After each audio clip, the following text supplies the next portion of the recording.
Bismillahirrahmanirrahim. Şu anda Susa Şehitler Mezarlığı'ndayız. Burası Susa. İzzetin, imanın yeniden yazıldığı yerdir Susa. 1992'de mürted örgüt PKK tarafından bir gece köy basılır.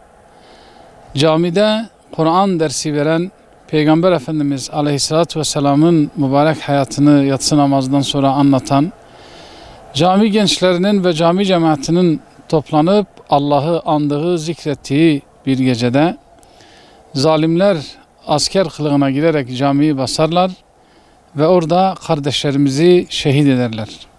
İzzetli bir direniş gösterirler. Asla zillet ve zillete boyun eğecek hiçbir davranış göstermediler. Çünkü hepsinin hayatına baktığımızda yakınları olsun, onların hayatına vakıf olan kardeşlerimiz, arkadaşlarımız olsun, şehit olan kardeşlerimizin hepsi şehadete aşık insanlar idiler. Hepsi şehit olmak için birbirlerine dua ediyordular. Ve Cenab-ı Allah da onların o samimiyetine, o ihlasına binaen herkese nasip etmediği yüce şehadet makamını bu kardeşlerimize nasip etti. Bu dinin zirvesidir, cihattır. Peygamber Efendimiz Aleyhisselatü Vesselam öyle buyuruyor. Bu dinin zirvesi Allah yolundan mücadele ve cihattır. Cihatın neticesinde şehadettir.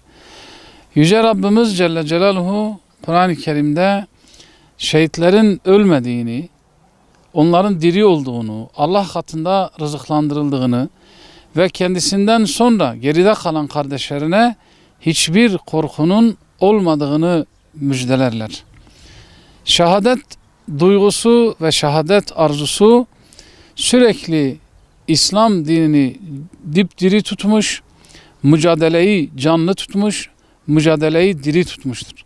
Çünkü şehadet mertebesinin anlamını yitiren, şehadeti kalbinden silen toplumlar zillet elbisesi giymeye mahkumdurlar.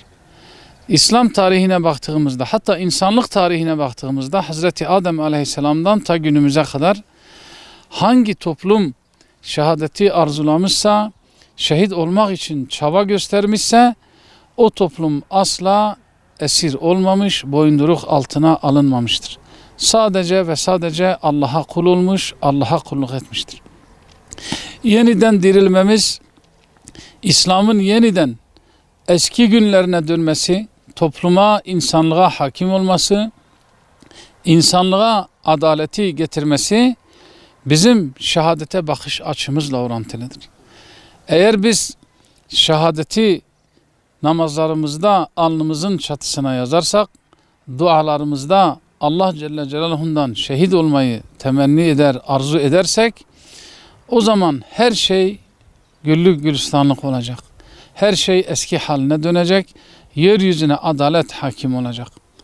Çünkü her ne kadar şehadette zahiren bir kısım canlar gidiyorsa da geride kalan milyonlar, belki de milyarlar canın hem dünya hem de ahiretinin kurtuluşu ve saadetidir demek.